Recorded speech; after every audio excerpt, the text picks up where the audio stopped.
Good morning, everyone. I'm Kevin Allen. I'm joined by my usual broadcast partner, former NHL defenseman Tom Laidlaw, who played 11 seasons with the New York Rangers and Los Angeles Kings. This is the Laidlaw and Allen Report.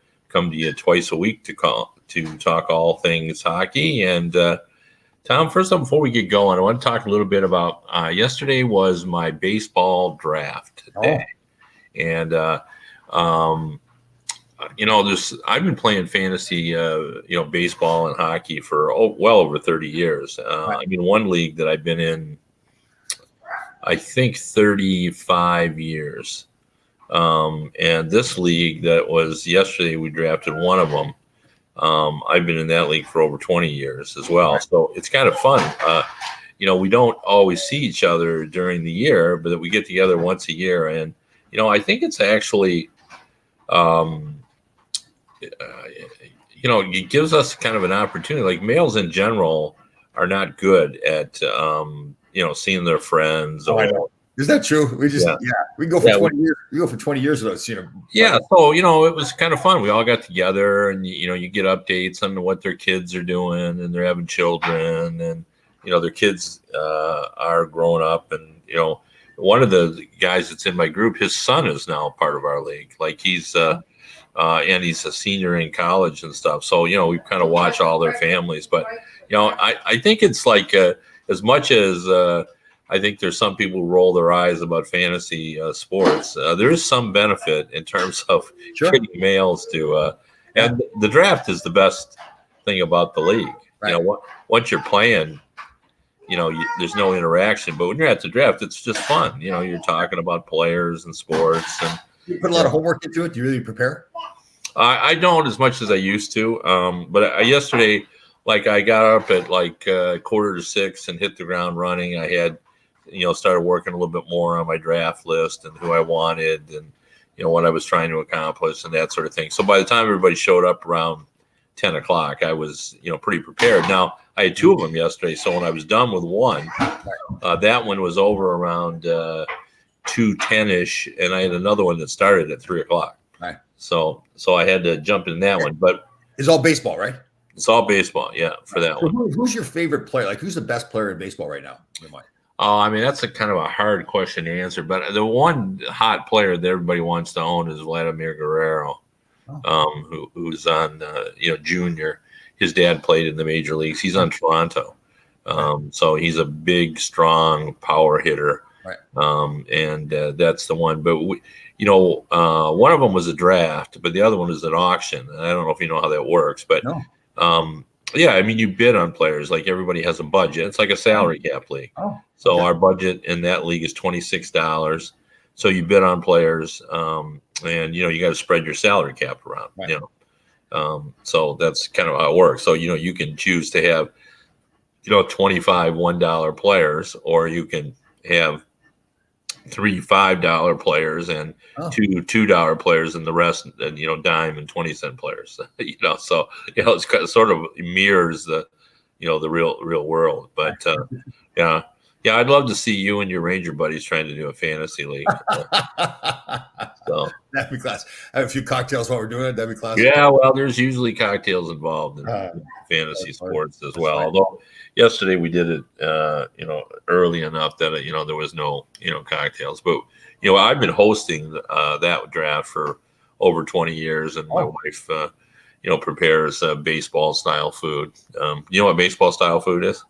So I'm guys like, is it hot dogs and hot dogs and chili from Michigan. The restaurant that's known for its chili are called Coney Islands, as you know, because you've been here for a while. Yeah. And so we have that as part of the tradition. So anyway, but I want to keep going. I wanted, of course, to talk about the Vegas Golden Knights. We had to start down. They've won 5 in a row now.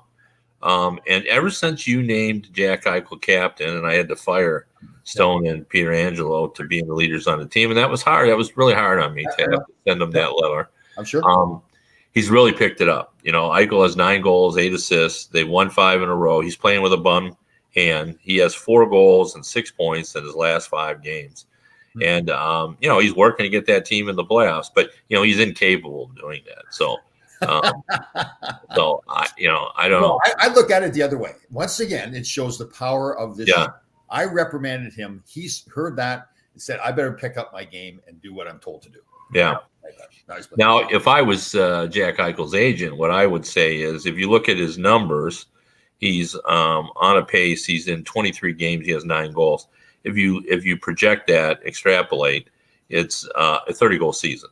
Right. And what have I always said about Jack Eichel in his first 5 seasons in the NHL? He's averaged 27, 28 goals per year. Very consistent, 25 plus every year. Okay. Or I think it's 24 plus every year.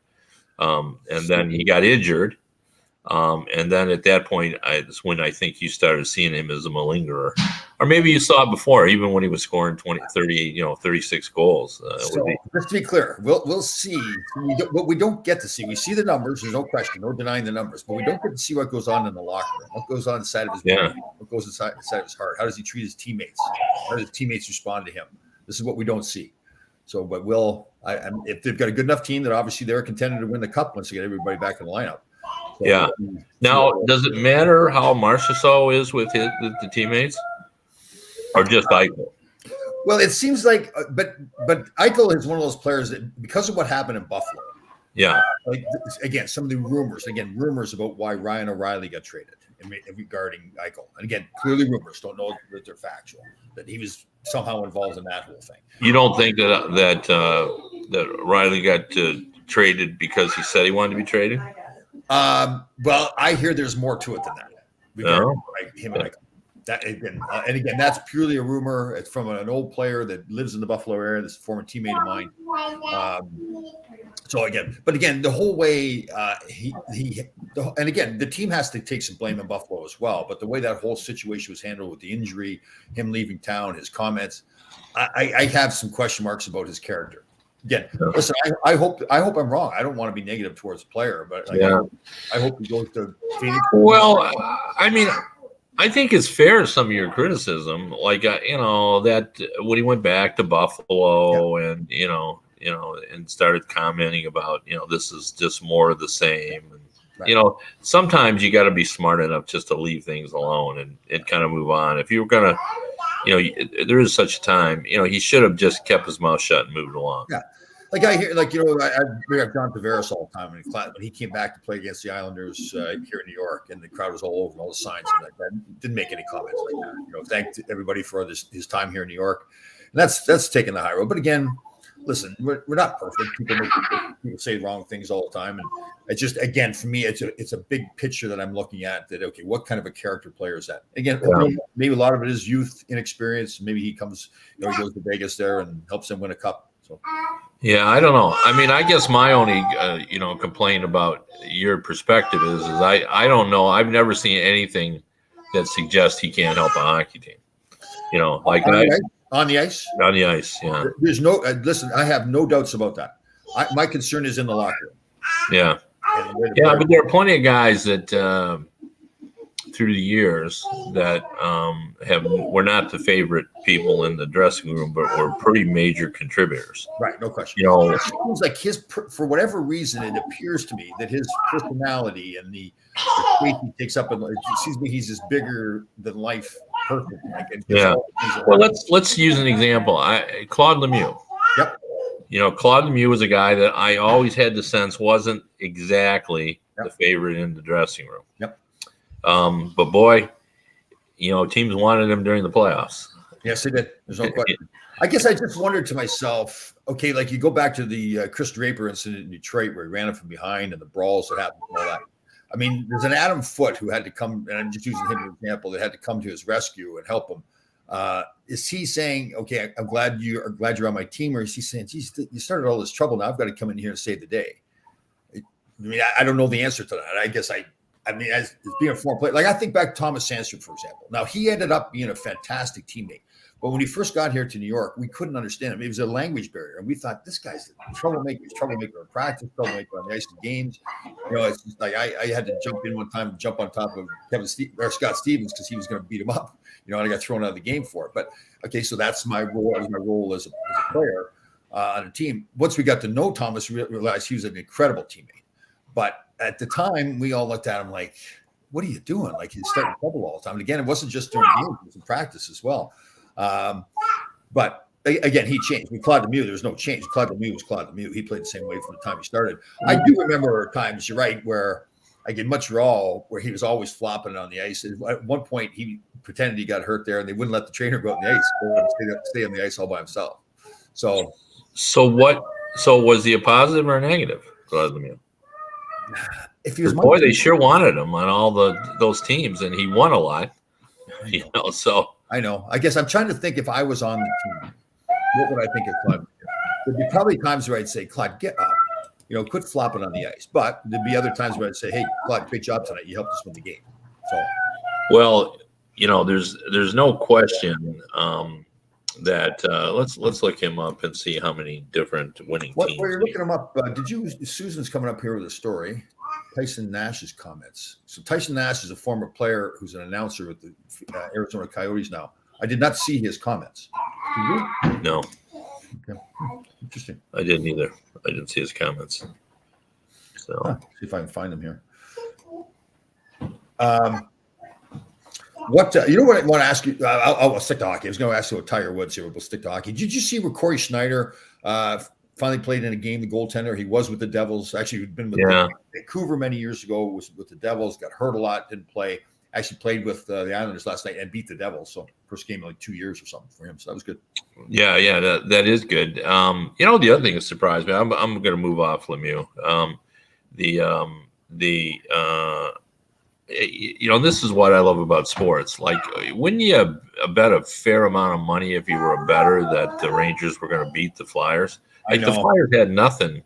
Yeah, and the Islanders on Friday night as well. Well, but I mean, I have watched the Flyers now multiple times recently, and they're just playing horribly. Yeah, like I don't even know how to describe how poorly they're playing. Last night that they haven't had all four of their centermen been out for 2 months. Like some of the guys. Like it's just you can't even describe it. And then you know I had just pretty much put that in the Rangers win column, and then you know now it's a shootout win, but still, you know. Here's what's going on with that. I think, first of all, the team's just not playing that great. You know, and all teams go through that, right? They've been on a run there where they're playing fantastic. Shesterkin is all world, and I like the Rangers. They're a good team, but they've had some games where Shesterkin just stole the game flat out. You know, the team didn't play that well. He has not been as sharp. Last night, the first goal he let in was kind of a sloppy goal. He missed it. Normally, he doesn't miss that kind of stuff, but then he stopped. And they had like 3 or 4 other breakaways right after that. Philly did, and he stoned them. So I think he's not playing to the level he quite was yet before. So now that's exposing some of the mistakes that the Rangers have made. And again, they're not playing their best hockey right now either. So yeah, like I said, I've seen the Flyers play multiple times recently, and I don't remember them having a breakaway. So the fact that they had multiple breakaways against the Rangers, I know, you know, and it was against their top 4 defensemen too. Lindgren, Fox, Trouba, and Keandre Miller, and they played very well lately too. So, I mean, it happens. You go through these tough stretches, but and what we sometimes lose track of in sports is like these are all pro players. Like even though the Flyers are struggling, they're still all exceptional players. Or they wouldn't be in the NHL.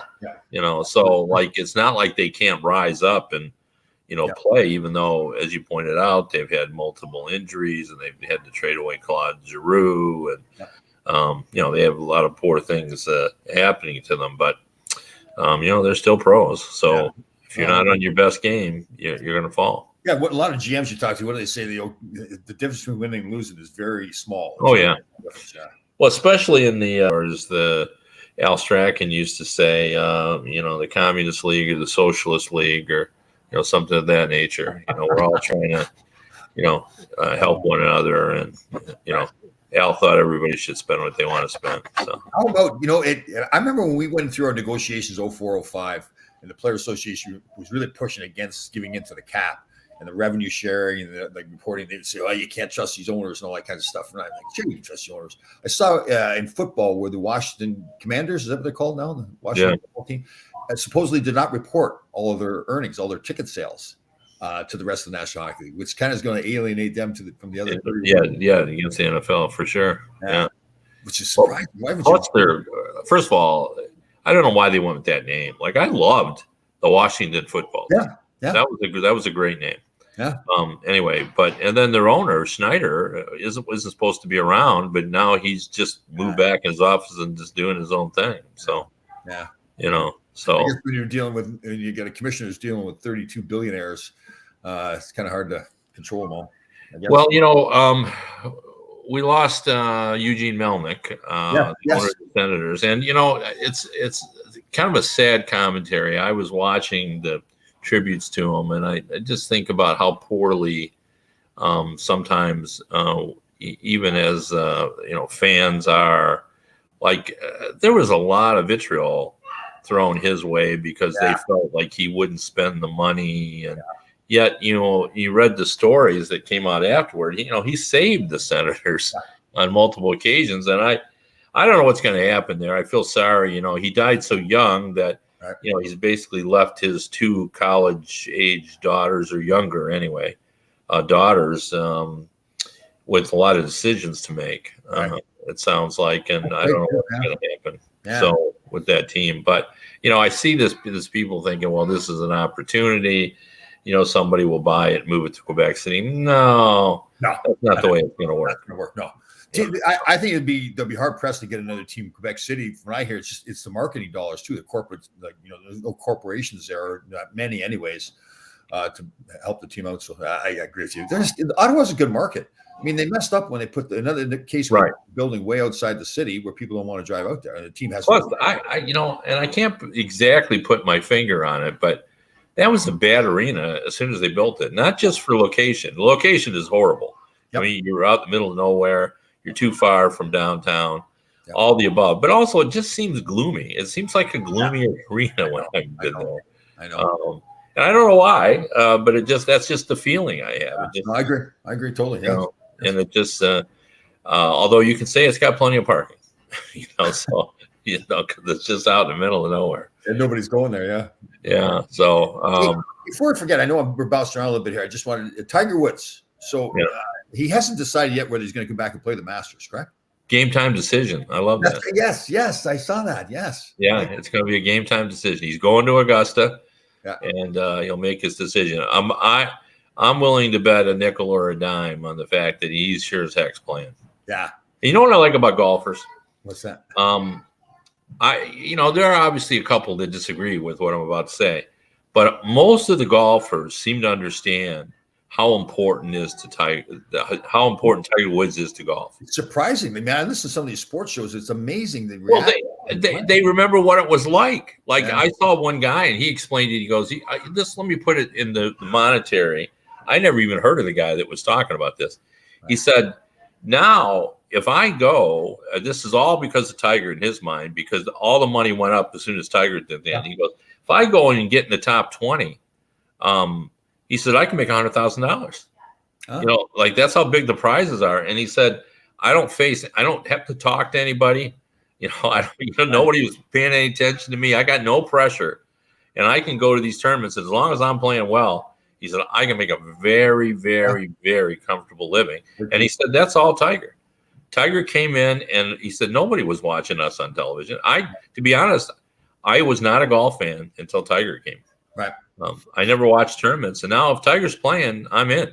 I'm watching it. So, okay. And I'm really seriously asking you this question here. Should we be bothered by his off the golf course conduct? I think it's one of those things that it's your own personal beliefs. That's totally up to you. I tend to just look at him as an athlete. I have such fond memories of, we talk so much about, and that's why I like talking to you about this, because I think you like it too. I love the psychology of sports. And I loved it that and he sensed it too. Like when he would play match play, when guys would want to go, gimme, he'd say, no, we'll putt him. Yeah. Because he felt confident. Yeah. And he wanted them to think about it. If Tiger wants me to putt this, then he must think I can miss it, And the other thing I like is people could hear the Tiger coming. Like all of a sudden you'd see guys and they're like 4 up, and then Tiger would start to mount a charge. That's true. He's got that athlete that he's intimidating. Oh yeah, and they thought, oh my God, Tiger's coming for me. Who they call? What's Lefty? What's his name? The guy they call Lefty. Mickelson. Mickelson. Yeah. So I watched this show one time. I think it was a documentary or something. And Mickelson and Tiger were playing in this together. And at the start of the round, as you know, they announce the players and all the things that they've accomplished. So they announced Mickelson and the things he'd won and everything. And then they went to Tiger. And the guy kept going on and on about all the tournaments that Tiger had won. And Mickelson finally, he was very funny about it. And they all laughed about it. He goes, okay, that's enough. That's enough. Like he cut the guy off because he just kept going about all the costs. And they were legitimate tournaments. And even Tiger was kind of laughing about it too. So. Well, they did a survey over of the European Tour. And one of the questions is, would you rather have lunch with Tiger Woods or Phil Mickelson? And it was overwhelmingly Tiger Woods guy. And one guy wrote, I've had lunch with Mickelson. He said, so it's definitely Tiger, he said. Oh, is that right? Eh? Wow. Yeah. Yeah. Susan, again, as expected, has done her homework here and tell us what his comments related to the defending JB, cross-checking Zegras and fighting Terry. Said that's the problem with these young players. You want to embarrass guys. You want to skill it up. They're prepared to get punched in the face. Yeah. I did see that. To be honest with you, I didn't know who had said that. I saw somebody said that. Right. So is he talking about Zegras with his fancy Yeah. My comment to him is grow up. Who to Tyson Nash? Yeah. This is the 21st century. I know. So the old school, if somebody had done that when we played. I mean, I get it. I'm an old school guy. But, are you going to be a dinosaur or are you going to rise up out of the muck and stand on your two legs? Because this is what they're doing now. Okay, but I'm going to say this to you. So I know intimidation is not as much a part of the game as it had been in the past, like when I played. But if you want to stop that from happening, make the guy think that he's going to get attacked. That still is part of the game. You can do that, but I don't think that works as often as it used to. I know. So, that's fine. But, I saw, wish I could remember with it. And somebody asked some player about it. And he said, you know what I think about when I see that? We better figure out how to defend against that. Right. And I thought, what a logical, conclusion. So, but okay. So I tell the story. And again, I know times are different. So my senior year in college, we were ranked number 1 in the country. We won the Central Collegiate Hockey Association. We had to go into the University of Minnesota to play the Gophers, to then go to win that game, then go to the national championship, Final Four. So they had Tim Haar. If people remember, Tim Haar was the guy in the movie Miracle that Herb brought in to kind of scare the other players and players. So he was one of the lead, may have been the leading scorer in the country.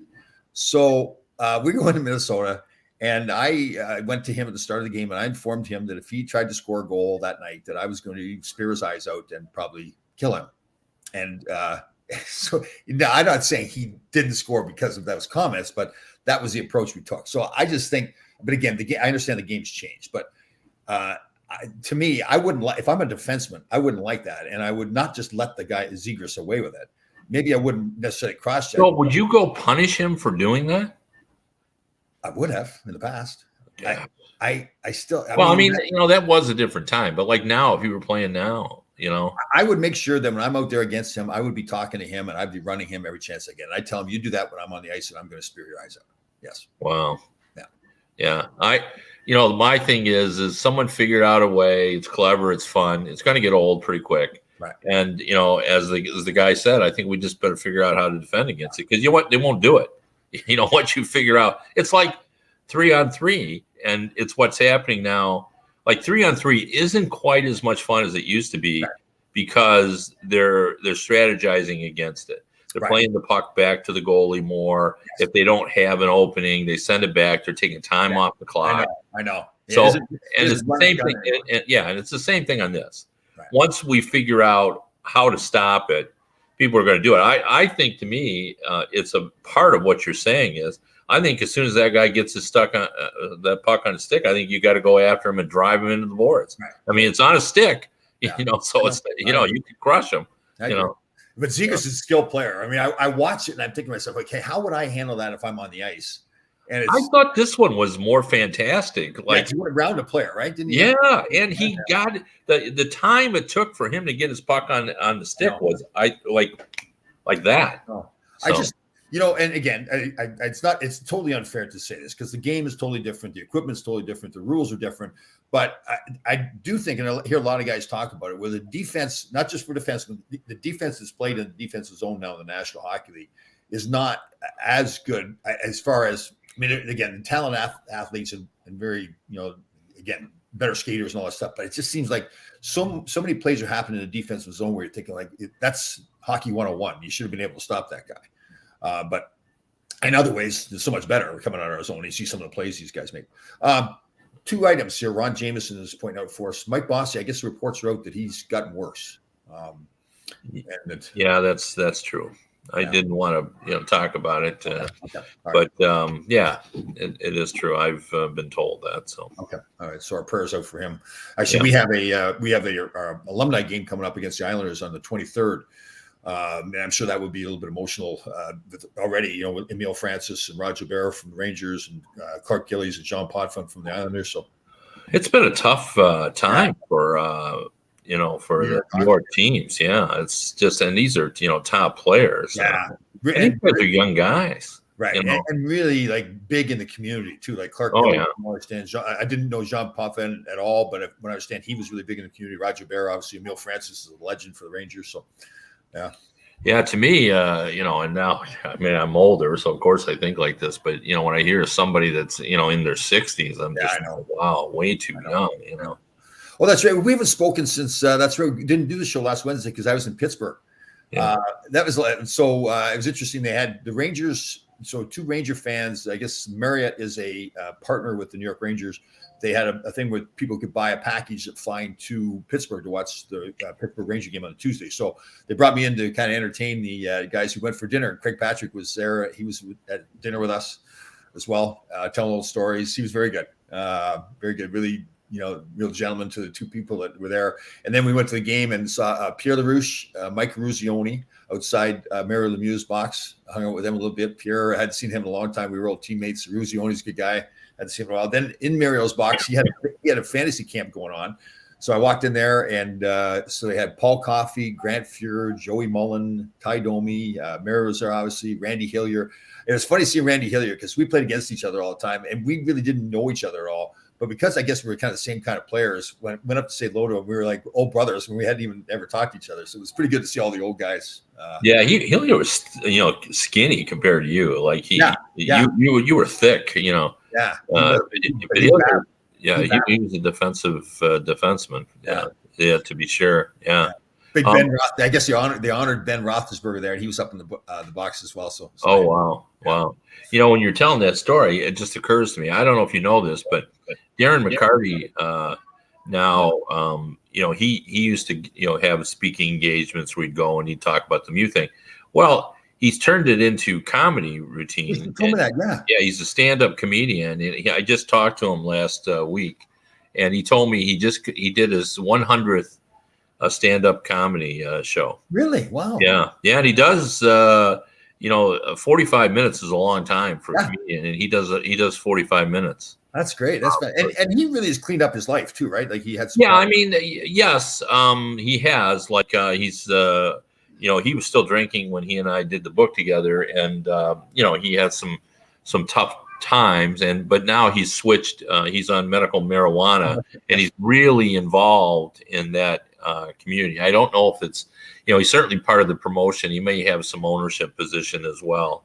Right. There's quite a few hockey players that are kind of involved in that. But he just told me, I've seen during the COVID, the only time that I violated what I consider my personal COVID protocol is Darren called and asked me, he was going to entertain a group of 20 CEOs, and he called and I had done the book with him. He said, "Can you come with me?" He just said, because they want to know stories about the book. And I'm just not sure that I remember exactly how it all kind of fit together. And I said, "Yeah, I'll do it." So I went with him, but he did his bits of his comedy show, and he's quite funny. Oh, is that right? Good. Oh yeah. He's just got some, some of the stuff's in the book. Like he took stuff out of the book, and he talks about, he goes, "Yeah, there was the time I almost killed Steve Yzerman." And then everybody goes, "What?" And then he tells the story of, being on the road and wrestling around in the 14th floor in Arizona. And it was Draper and him against Kosher and Yzerman, and they were a thing. And somehow Yzerman got thrown against the window, and he hit the window, and he said it was like a cartoon. he just slides down the window. But he said, what if he had gone right through the window? That's classic. He goes, imagine the headlines. Oh, that's classic. Steve. That's funny. We had a big playoff game against the Islanders one time. And the night before, we'd gone out to stay out in the island, some hotel, and the whole team got together in my room and we were playing Trivial Pursuit. Half the team was on one side, the other team was the other side. And I don't know how it got started, but it turned into like a pretend brawl. Like we got in. Yeah. And at one point, we had the garbage can on top of Steve Richmond's head, and people were taking punches at his head with the garbage can. Here's all these adult NHL. I mean, a huge game the next day. It didn't affect the game. It was nothing else. Yeah. Yeah. I mean, there's so much hijinks that went on. It was all in good fun. We've talked about the Bernie Nichols book that's coming out next fall that I've done with them. And there's two things I remember about somebody. He was a huge practical joker. Oh, yes. Yeah, big time. And in one time, he was at training camp when he was young, and he and another guy climbed out his balcony window and then jumped on the other balcony. They were going to go in through the window and scare some players. The problem is they didn't know that the players had moved out, and there were two women who were living there. So they come in there to scare them, only it's not two players. Oh. It's two middle-aged women. Oh, that's funny. Oh. Yeah, so they went back out the window in a hurry and jumped back on their balcony, but of course it was too late. And Pat Quinn was the coach, so you can imagine how that went.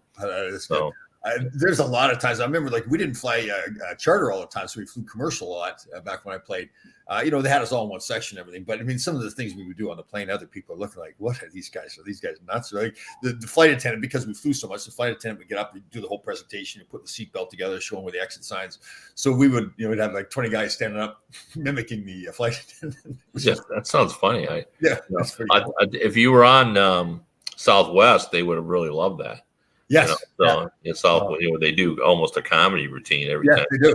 Yeah. They do that. So, yeah, well, all that stuff is clean fun. I mean, there's some things that, I've heard through like when they moved all your furniture out of your room and stuff. Like, I think that's hilarious. Now, there are some jokes that I think have gone too far, but there is. Like Nicky Patil tells some stuff. Like, he pushed it to the limit too. He was very funny, but he would do things like he'd go get the fire hose. It's rolled up. I know as much as you probably couldn't access it now, but he would get the fire hose and take it and stick it under somebody's door and go turn the water on, spray into the room. Yeah. I've heard some ones too about guys would leave tickets, leave a note. Like, they'd hear somebody was going to leave tickets for the guy's wife. So they'd leave a note like they had made a mistake and the note was for his girlfriend instead of his wife. And so the wife would get the note. That kind of one. There were a couple of times that didn't go over very well. I know. It's funny because you don't know the history of the player. Totally. There's some funny stuff. I mean, on the plane, the worst thing you can ever do on a plane is fall asleep. You're either getting your tie cut, you'll take your shoes off and take those and hide them, put shaving cream on your head, all different kinds of stuff. I can't fall asleep on a plane now because I think somebody's going to get me back after all the things that happen. So. Yeah, I don't. Some people are very good about falling asleep on planes. I am not good. So. Definitely. I just don't, can't get it all organized. But all right, the big question of the day. We have to cover this. Did you see the sushi I made this past week? No, I did not. I was, so busy yesterday with baseball. I really I've been on Facebook in probably 3 days. So it's easier when you make the sushi with the nori, which is the seaweed paper on the outside. That's fairly easy to get done. Right. Made it with the rice on the outside, so it was a little bit more of a project, but good. I want to tell you that I work with a nutritionist. We've talked about that, and I told her something that she's been a nutritionist a long time that she was stunned by. Wow. I retold your story about there's sugar in sushi, and she did not know that. Oh, she said, seriously. Oh. And I said, well, I said, my, podcast partner, he made some sushi. He was following a specific recipe and they included adding sugar. Yeah. And she was really, shocked apparently that she's a vegan and that's one of her go-to foods, is sushi. And she was shocked that there was, on that note, I decided not to put the sugar and the salt in the recipe. I just seasoned the rice with the rice vinegar and it was fine. Didn't notice any difference. So it's a good point. Everybody assumes that sushi is so healthy for you.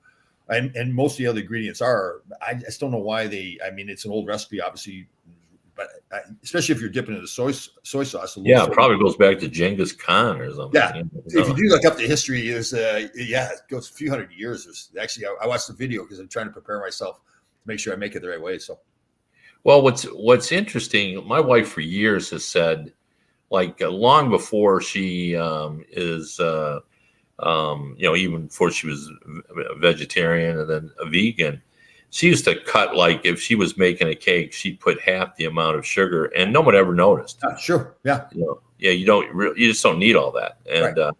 Same thing with sodium. There's so many other ways you can spice up your food. Like I've started giving jalapenos a lot more, put jalapeno peppers and stuff.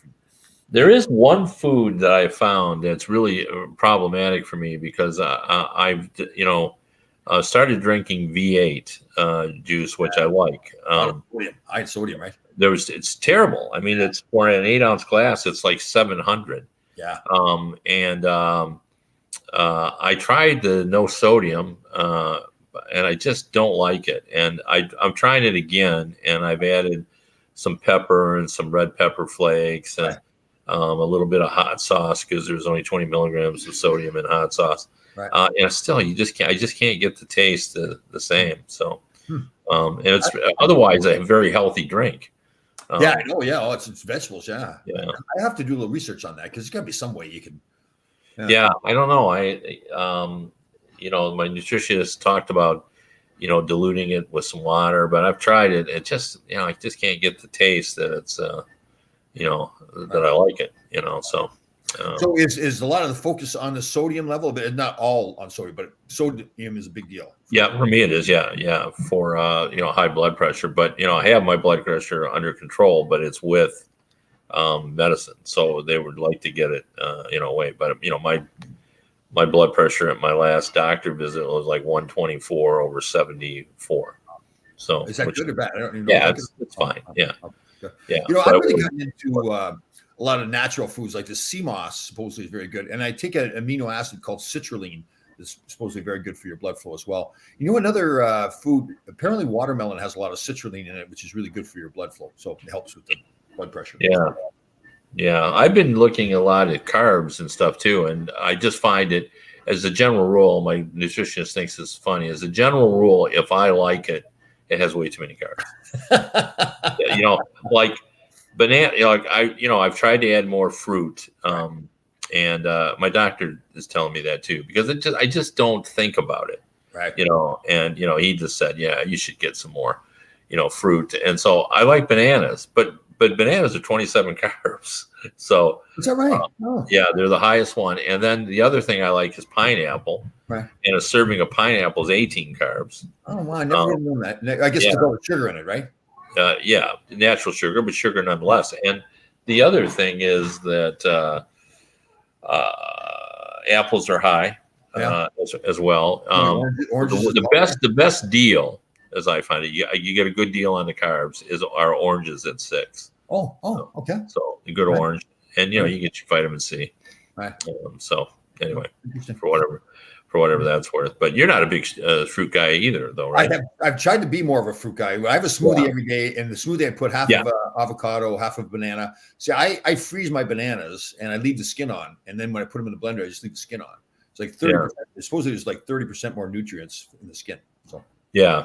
I mean, yeah, it is. As you get older, like it becomes more important, I guess. Yeah. Because like my doctors were never, through the years, have never said anything like, you got to do more. But now all of a sudden, man, now that I'm old, you got to get some fruit. So you're not old. What are you talking about? Your experience, you're not old. Yeah, I am very experienced. So anyway, yeah. Getting back to hockey a little bit. The Florida Panthers, clinched their playoff spot. But I read a story, and I love the tenor of the players who basically said, making the playoffs, that's not good enough. It can't be about making the playoffs. Yeah, it's got to be about winning. So they were just essentially implying, look, we make the playoffs, get knocked out the first round, then this is a disastrous season. Totally. So, and I think that's a real kind of healthy. It really changed in the attitude of that organization too, because they weren't really like that up until 2 or 3 years ago. I mean, Bill Zito, you mentioned it several times as the GM, went in there and Yeah, made a big difference. Yeah. Yeah. Oh, and I just love his level of aggressiveness. The Claude Giroux trade. Like you look at everything, Sam Bennett that he brought in. And for a rookie GM too, I mean, it's one thing like if Lou Lamoriello or Kenny Holland does that, they've been around for a long time, but that's for a young guy to come in, right? Not young guy, but a guy that really had never been a GM before. He worked in the league, there's no question, but that's pretty brave stuff. Yeah, but he wasn't that far removed from being an agent. Yeah, true. Yeah. Yeah, I mean, he'd been assistant GM. He paid his dues, and all that kind of stuff. But he brought Reinhardt in too from Buffalo. He's really come in with. He's had a plan. He's going to change things around. Well, I love the fact that and now it gives me something I can always talk about when I say, they say you can't trade the whole team, although Zito tried. He basically changed 14 or 15 guys. Yeah, no question. In a short period of time. Yeah.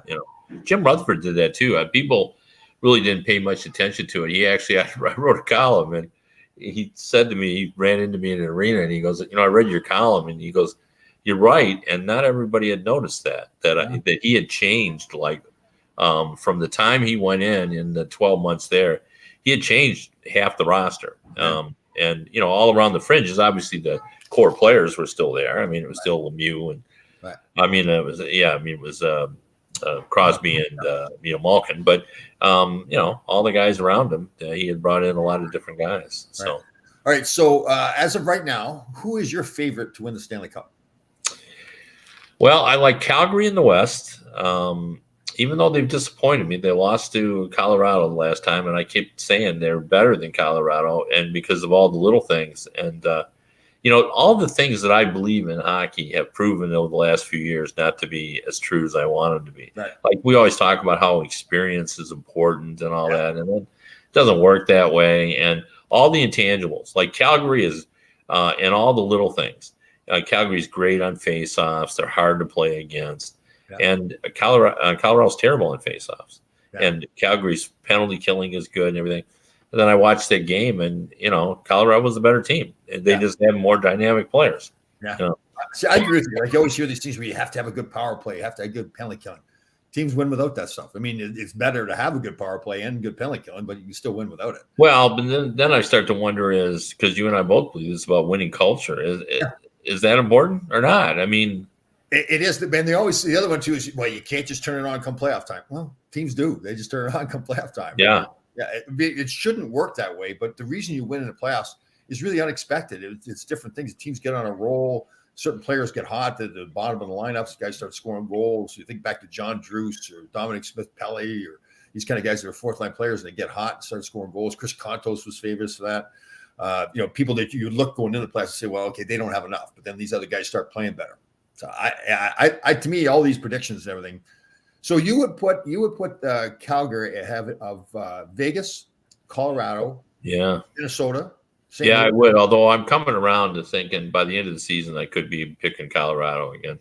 So but in the East, I think I like either Florida or Tampa. Okay.